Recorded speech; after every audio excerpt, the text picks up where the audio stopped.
Hello, എല്ലാവർക്കും സുഖമല്ലേ? ഇന്നത്തെ റെസിപ്പി ഒരു പരീക്ഷണമാണ് കേട്ടോ. റീൽസിൽ കണ്ടിട്ട് ഉള്ള ഒരു പനീർ ഡിപ്പ് വെച്ചിട്ടാണ് നമ്മൾ ഈ ഒരു സാൻഡ്വിച്ച് ഉണ്ടാക്കുന്നത്. അപ്പോൾ തുടങ്ങാം.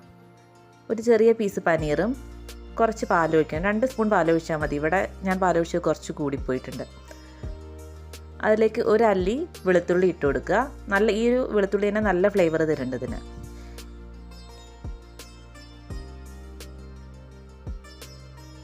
ഇനി നമുക്ക് അരച്ചെടുത്തിട്ട് ഒരു ബൗളിലേക്ക് മാറ്റാം. ഇനി ആവശ്യത്തിന് വെജിറ്റബിൾസ് ഇട്ട് കൊടുക്കാം. ഇവിടെ ഞാൻ ക്യാരറ്റ് മാത്രമേ ഇട്ട് കൊടുത്തിട്ടുള്ളൂ. നമുക്ക് ഇഷ്ടമുള്ള ഏത് വെജിറ്റബിൾസും ഇട്ട് കൊടുക്കാം കേട്ടോ. കുറച്ച് പെപ്പർ പൗഡറും ആവശ്യത്തിന് ഉപ്പുമാണ് പിന്നെ ഇട്ട് കൊടുക്കണത്. ഇട്ട് നന്നായി മിക്സ് ചെയ്യാം.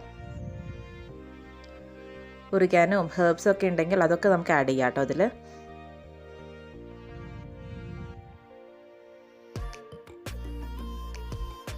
ഈ ഒരു ഫില്ലിങ് നന്നായി മിക്സ് ചെയ്തിട്ട് നമുക്ക് ബ്രെഡിലേക്ക് ഫില്ല് ചെയ്ത് കൊടുക്കാം. ഒരു ക്രീമി കൺസിസ്റ്റൻസി അല്ലാതെ കുറച്ചൊരു വാട്ടറി കൺസിസ്റ്റൻസി ആയി, പാല് കൂടിയുണ്ട്.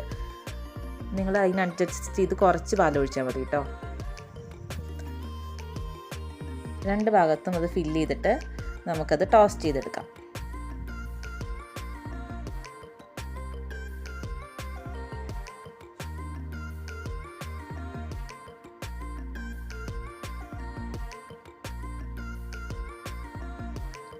കവർ ചെയ്ത് നമുക്ക് ടോസ്റ്റ് ചെയ്യാം.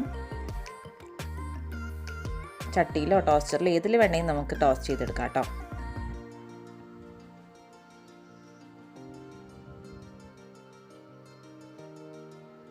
നമ്മുടെ സാൻഡ്വിച്ച് റെഡി ആയിട്ടുണ്ട്. നല്ല ടേസ്റ്റി ആയിട്ടുള്ളൊരു റെസിപ്പിയാണിത്. നിങ്ങളും ട്രൈ ചെയ്ത് നോക്കി നോക്കൂ. ഇഷ്ടപ്പെട്ടാൽ സപ്പോർട്ട് ചെയ്യൂ.